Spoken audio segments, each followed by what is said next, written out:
اس کے بعد میں آپ کے سامنے بہت ہی مختصر انداز میں علامہ اقبال نے وطنیت پہ ایک نظم لکھی ہے، اس کی تشریح فرماؤں گا۔ بہت ہی سرسری طور پہ بہت ہی سمجھ میں آنے والی یہ نظم ہے، کوئی بہت مشکل لفظ یوز نہیں کیے گئے ہیں اس میں، بہت ہی آپ کو آسانی سے سمجھ میں آ جائیں گے۔ اس کو جلدی پڑھ کے انشاءاللہ میں ختم کرتا ہوں۔ شروع کرتے ہیں۔ اس دور میں اور ہیں جام اور ہیں جم اور، ساقی نے بنا کی روش لطف و ستم اور۔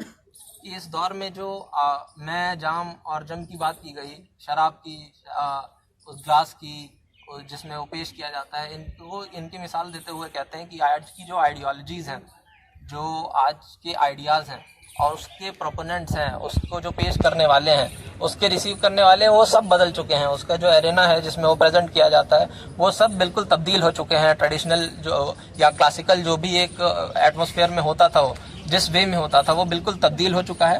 اس دور میں اور ہیں جام اور ہیں جم اور، ساقی نے بنا کی روش لطف و ستم اور ساقی کہتے ہیں پلانے والے کو، جو شراب پلاتا ہے، اس کو صاف سلائے رکھنے کے لیے ریبیلین نہ ہو، اس کے ظلمی جو حکم ہے، اس کا حکمرانی ہے، اس کے خلاف وہ نہ ہو، تو اس کی جو روش ہے، اس کا جو انداز ہے لطف و ستم کا، کسی لوگوں کو پریز کرنے کا، آگے بڑھانے کا اور لوگوں کو پنش کرنے کا، وہ انداز بالکل بدل چکا ہے۔ اب مطلب اس کو اس انداز سے دیکھیے کہ آپ پہلے راجہ مہاراجہ کا سسٹم ہوتا تھا، وہ سیدھے طور پہ کسی کو اشرفیاں پکڑاتا تھا، یہ لو ہماری طرف سے خوش کرنے کے لیے اشرفیاں ہیں، اور ستم کے لیے ہاتھی کے پاؤں کے نیچے ڈال دے کسی کو، تو اس طرح کا ستم ہو رہا ہے۔ تو یہ سارے جو یہ طریقے ہیں، یہ بالکل بدل چکے ہیں۔ لوگوں کو اٹھانے کا، لوگوں کو پریز کرنے کا حکومت کی طرف سے، یا آئیڈیالوجی کسی کے ذہن میں پرونی ہے تو اس کا طریقہ بالکل بدل چکا ہے، اور جو ستم کے طریقے ہیں وہ بھی بدل چکے ہیں۔ آپ کو اس انداز سے اور ڈائریکٹ اپریس نہیں کیا جائے گا، لیکن ایک الگ انداز اختیار کیا جائے گا جس پہ آپ شاید خوش بھی ہو سکتا ہے آپ کے اوپر 14 سال کا کیس چلے، آپ 25 سے 50 سال کے ہو جائیں، اور پھر کہیں کہ نہیں، مجھے اس نظم میں، اس جو بھی یہاں پہ سسٹم قائم ہے اس پہ بھروسہ ہے، دیر سے ہی صحیح مجھے وہ انصاف تو ملا، اس سے اس کی وہ رکھتے ہیں، آشا رکھتے ہیں۔ تو ہوتا کیا ہے، یہ انداز بدل چکا ہے۔ ہو سکتا ہے آپ پہ ستم بھی ہو اور آپ خوش بھی ہوں کہ ہاں بھائی صحیح چل رہا ہے معاملہ، بہت بہترین۔ اور اس دور میں اور ہیں جام اور ہیں جم اور، ساقی نے بنا کی روش لطف و ستم اور، مسلم نے بھی تعمیر کیا اپنا حرم اور، تہذیب کے آذر نے ترشوائے صنم اور۔ اب یہ جو آئیڈیالوجی پرونے والی بات ہے، اس سے یہ معاملہ اس قدر آگے تک بڑھا ہے کہ مسلمانوں نے بھی اپنا حرم تعمیر کر لیا ہے، کعبے کے علاوہ اپنا حرم تعمیر کر لیا ہے۔ آئیڈیالوجیز پروئی جا رہی ہیں، آپ جانتے ہیں ساری آئیڈیالوجیز ہمارے سامنے ہیں، نیشنلزم، فیمنزم، ڈیموکریسی، یہ سارے جتنے آئیڈیالوجیز ہیں یہ پروئی جا رہی ہیں لوگوں کے، انسانوں کے ذہنوں میں۔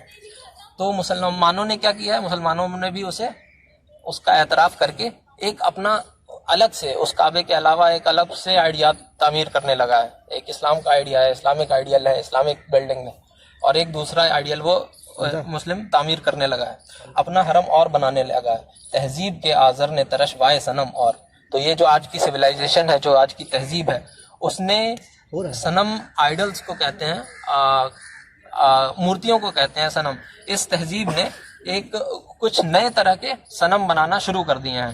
تہذیب کے آذر ابراہیم علیہ السلام کے ابا کا نام تھا، آپ کو پتہ ہے، وہ بت تراشتے تھے، اور وہ اس کنگڈم کے سب سے بڑے، نمرود کے سب سے بڑے وہ بت بنانے والے تھے۔ تو یہ جو تہذیب کا آذر ہے، یہ سویلائزیشن ہے، کلچر ہے، آپ دیکھتے ہیں کہ اس کو سائڈ کر کے ساری باتیں کہی جاتی ہیں۔ یہ ہندوستان کا کلچر ہے، اس میں اس انداز کی چیزیں کیے بنا رہن سہن نہیں ہوگا آپ کا۔ یہ امریکن کلچر ہے، آپ جس بھی کلچر میں جائیں اس میں ڈھلنے کی بات کی جاتی ہے، اسیمیلیشن کی بات کی جاتی ہے، اور کہا جاتا ہے اس میں ڈھلو۔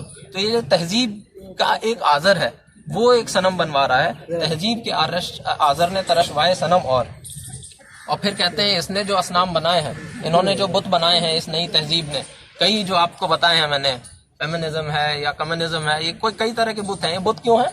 کیونکہ ایک آپ نئے آئیڈیا کو لے کے سب سے سپریم امپورٹنس دیتے ہیں کہ دس از the ideal which I indoors ہوللی، کہ یہ آئیڈیا ہے، اور ایسا بولتے ہی آپ کے اسلام سیکنڈری تھاٹ ہو جاتا ہے کہ نہیں، اسلام کی جو بات آئے گی اس کو دیکھا جائے گا کس طرح سے سیٹ کیا جائے، اس لیے اس کو کہا گیا۔ اور پھر کہا گیا کہ ان سارے اصنام میں سب سے میجر جو آئیڈل ہے، سب سے میجر تھریٹ جو ہے وہ کون سا ہے؟ ان تازہ خداؤں میں بڑا سب سے وطن ہے، جو پیرہن اس کا ہے وہ مذہب کا کفن ہے۔ کہ یہ جو تازہ خدا جتنے بھی بنائے ہیں، جتنے عزم کے نام سے جتنے آئیڈیاز اٹھے ہیں، جتنے خدا اٹھے ہیں نئے نئے، ان میں سب سے بڑا وطن ہے. اور اس بات کو آپ بہت آسانی سے آپ سمجھ سکتے ہیں. آپ کے سامنے فیمنسٹ اور اینٹی فیمنسٹ دونوں آ سکتی ہیں، آپ کے سامنے کمیونسٹ اور اینٹی کمیونسٹ تھاٹ کے لوگ دونوں آ سکتے ہیں. لیکن جب نیشنلزم کی بات آتی ہے تو آپ چنندہ لوگوں کے علاوہ کسی کو سامنے نہیں دیکھیں گے. تو یہ کیوں ہو رہا ہے کہ اس سب سے بڑا جو اس تہذیب نے بت بنایا ہے وہ وطن کا بت ہے. ان تازہ خداؤں میں بڑا سب سے وطن ہے. اور اس کا جو اس کا پیرہن ہے وہ مذہب کا کفن ہے. اس کا جو پہناوا اوڑھاوا ہے، اس کی جو چادر ہے وہ کیا ہے؟ وہ مذہب کا کفن ہے. اگر آپ اس کو پہن رہے ہیں تو آپ مذہب کی کفن، آپ مذہب کو دفن کر چکے ہیں. اس کے بنا یہ پاسبل نہیں ہے.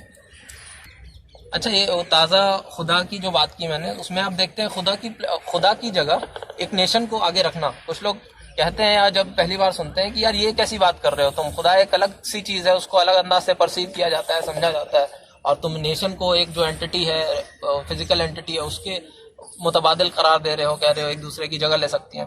تو آپ یہ دیکھیں کہ قرآن کی آیت ہے کہ جو صالحین ہیں یا ان کا جو مقصد ہونا چاہیے زندگی کا، وہ کس انداز سے اپنے آپ کو دیکھیں. اس میں ہے ان الصلاۃ ونسکی ومحیای ومماتی للہ رب العالمین. یہ جو میری نماز ہے، میری جو بندگی ہیں، یہ جتنے بھی سیکریفائسز ہیں میرے، جتنے بھی قربانیاں ہیں میری، اور میری زندگی اور میری موت، یہ سب کی سب للہ رب العالمین، اس رب العالمین کے لیے ہے، اس رب کے لیے. آپ رب العالمین کو ہٹا کے صرف اس آیت میں وطن فٹ کر دیجئے. دیکھیے کتنوں کے ذہنوں میں شکوک پیدا ہوں گے کہ یہ کوئی غلط بات ہے. لوگ کہتے ہیں کہ نہیں یار، یہ جینا ہے تو اس کے لیے، مرنا ہے تو اس کے لیے، اس کے سوا کچھ نہیں. پہلی چیز یہ ہے، ٹھیک ہے. تو اس انداز سے آپ دیکھیں کہ کس انداز سے ایز سچ، بالکل جس انداز سے خدا کو ہم پرسیو کرتے ہیں، اس کی جگہ اٹھا کے دوسری چیز کو رکھا گیا اور ہم سمجھ نہیں پا رہے ہیں اس چیز کو. یہ 4 سٹینزا ہے. فرسٹ سٹینزا اس انداز سے کمپلیٹ ہوتا ہے. دوسرا سٹینزا، یہ بت کے تراشیدہ تہذیب نبی ہے. یہ تراشا گیا ہے اس بت کو، تہذیب نبی ہے. غارت گرے کاشانہ دین نبوی ہے. اور اس جو بت کو تراشا گیا ہے، یہ اس سے دین نبوی کی جڑ کٹ جاتی ہے. یہ بالکل بیس سے ختم ہو جاتا ہے. اور بازو تیرا توحید کی قوت سے قوی ہے، اسلام تیرا دیس ہے تو مصطفی ہے. اور تمہاری جو آئیڈیالوجی وہ توحید کی آئیڈیالوجی ہے، وہ بہت ہی گراؤنڈ پہ بیسڈ ہے، اس کے بہت روٹس ہیں. اور اسلام بازو تیرا توحید، اور اس کے بد مقابل کیا دیکھتے ہیں ہم کہ کوئی آئیڈیالوجی نہیں ہے نیشنلزم کی. آپ دیکھیں تو خطے پہ بیسڈ ہے، اس کی کوئی روٹس نہیں ہے، بہت ہی فراجائل آئیڈیالوجی ہے اس کی. تو آپ کی کیا ہے؟ بازو تیرا توحید کی قوت سے قوی ہے، اسلام تیرا دیس ہے تو مصطفی ہے. اسلام ہی آپ کا دیس ہے. سب سے جو بانڈ ہے وہ اسی کے تھرو بنے گا. تو مصطفی ہے، اس مصطفیٰ کو فالو کرنے والا ہے صلی اللہ علیہ وسلم. نظارہ دیرینہ زمانے کو دکھا دے اے مصطفی، خاک میں اس بت کو ملا دے. کہ آج کا یہ جو زمانہ ہے، آپ مسلمانوں کو ابھارا جا رہا ہے کہ اے مصطفی تم اٹھ جاؤ اور اس زمانے کو پھر سے دکھا دو کہ مصطفی، اور اس بت کو، اس نیشنلزم کے بت کو خاک میں ملا دو. نیکسٹ تھرڈ اسٹینزا شروع ہوتا ہے، ہو قید مقامی تو نتیجہ ہے تباہی. جو آپ جگہوں میں قید ہو جاتے ہیں، عربی اسلام یا ہندی اسلام، امریکن اسلام کی بات کرنے لگتے ہیں، قید ہو جاتے ہیں اپنے آئیڈیاز میں، تو اس سے کیا پیدا ہوتا ہے؟ تو ہو قید مقامی، جب ایک مقام پہ قید ہو جاتے ہیں تو نتیجہ ہے تباہی. تو تباہی کے علاوہ آپ کو اس سے کچھ حاصل نہیں ہونے والا. رہ بہر میں آزاد وطن صورت ماہی. اور تم کو رہنا کس طرح سے چاہیے؟ ماہی، ایک مچھلی کی طرح رہنا چاہیے. جیسے وہ ایک ساگر میں رہتی ہے، وہ اس کی کوئی باؤنڈریز نہیں ہوتی، تو اس انداز سے تمہیں رہنا چاہیے. جب آئیڈیاز کی بات کریں تو بالکل آپ کے آئیڈیاز جو ہونے چاہیے وہ کسی بھی باؤنڈری سے ریسٹرکٹ نہیں ہونے چاہیے. آپ کھلے طور سے آپ کو سوچنا چاہیے. اس کے بعد کہا جا رہا ہے کہ ہے ترک وطن سنت محبوب الہی. ترک وطن جو ہے، وطن کو ترک کر دینا، یہ سنت محبوب الہی ہے، محبوب الہی کی سنت ہے. کس طرح ہے؟ ہجرت کا واقعہ کو کتنی امپورٹنس ملی ہے سیرت میں، آپ سب جانتے ہیں. تو یہ کیا ہے؟ ایک وطن کو اپنے چھوڑ دیتے ہیں. کس وجہ سے چھوڑتے ہیں؟ اپنے آئیڈیالوجی کے لیے، اپنی فکر کے لیے، اسلام کی اس کو غالب کرنے کے لیے دیش کو چھوڑ دیتے ہیں.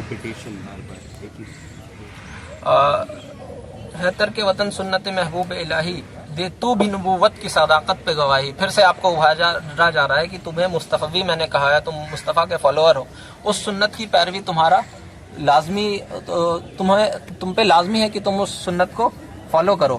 اور تم بھی اس انداز کے اقدام کرو. اور یہ دیکھیں چلیے گفتار سیاست میں وطن اور ہی کچھ ہے، ارشاد نبوت میں وطن اور ہی کچھ ہے. جو سیاست میں وطن کا لفظ یوز کیا جاتا ہے، اور یہ خاص طور سے یہ شعر اس انداز سے اس وجہ سے مولانا سامنے رکھتے ہیں، علامہ اقبال سامنے رکھتے ہیں کہ لوگ کچھ آیت لے آتے ہیں یا کچھ سیرت سے پہلو لے آتے ہیں کہ دیکھو اللہ کے رسول کو اپنے وطن مکہ سے بھی تو اتنی محبت تھی، تو آج بھی اس انداز سے ہونی چاہیے ہمیں محبت، اور اس انداز کی چیزیں ہونی چاہیے. لیکن یہ بالکل ہی الگ، جب نبوت کی بات ہوتی ہے، جب اس دور کی بات ہوتی ہے تو ایک الگ انداز سے اس کا ایک الگ کانوٹیشن ہوتا ہے اس ورڈ کا، اور یہاں پہ جو آج کی پالیٹکس ہے گفتار سیاست، اس میں بالکل ہی الگ کانوٹیشن ہوتا ہے. وہ نبی صلی اللہ علیہ وسلم کی جو محبت تھی مکہ کے لیے، وہ اس وجہ سے تھی کہ رب العالمین نے، اللہ تعالیٰ نے اس کو مرکز بنایا تھا علم کا، اور اپنا گھر وہاں پہ فکس کیا تھا.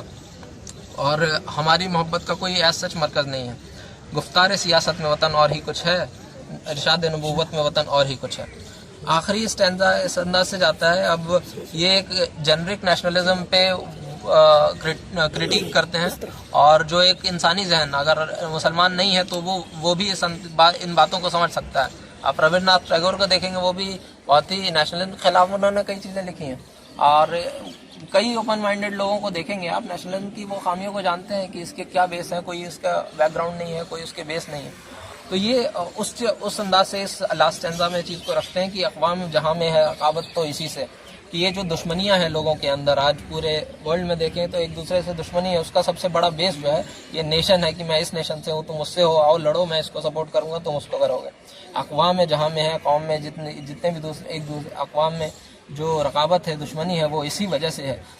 تسخیر ہے مقصود تجارت تو اسی سے، تجارت کے تھرو کالونائزیشن کا پروسیس وہاں پہ جاری تھا علامہ اقبال کے دور میں، اس کے بعد بھی آج تک دیکھ رہے ہیں اس کا انداز چینج ہو چکا ہے، لیکن وہ موجود ہے آج بھی. تو یہ جو تجارت کا مقصود ہے یہ بھی تسخیر ہو چکا ہے.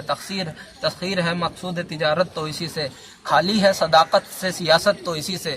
آج کی پالیٹکس میں جو سچائی بالکل نہیں ہوتی ہے. آپ جانتے ہیں جملوں پہ پوری پالیٹکس چل رہی ہے آج کی، کوئی بھی پارٹی ہو، ایک بولے کوئی نہ بولے.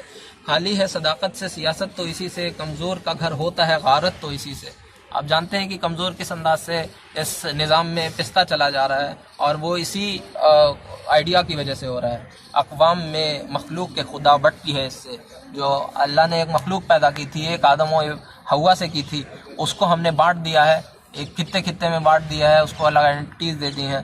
تو اس آئیڈیا سے بٹتی ہے، اور قومتی اسلام کی جڑ کٹتی ہے. اسلام کا جو ایک آئیڈیا آف نیشن ہے، اس کی جڑ بالکل یہ کاٹ دیتا ہے نیشنلزم. تو آپ کا کافی وقت لے لیا میں نے، معذرت خواہ اس چیز کا.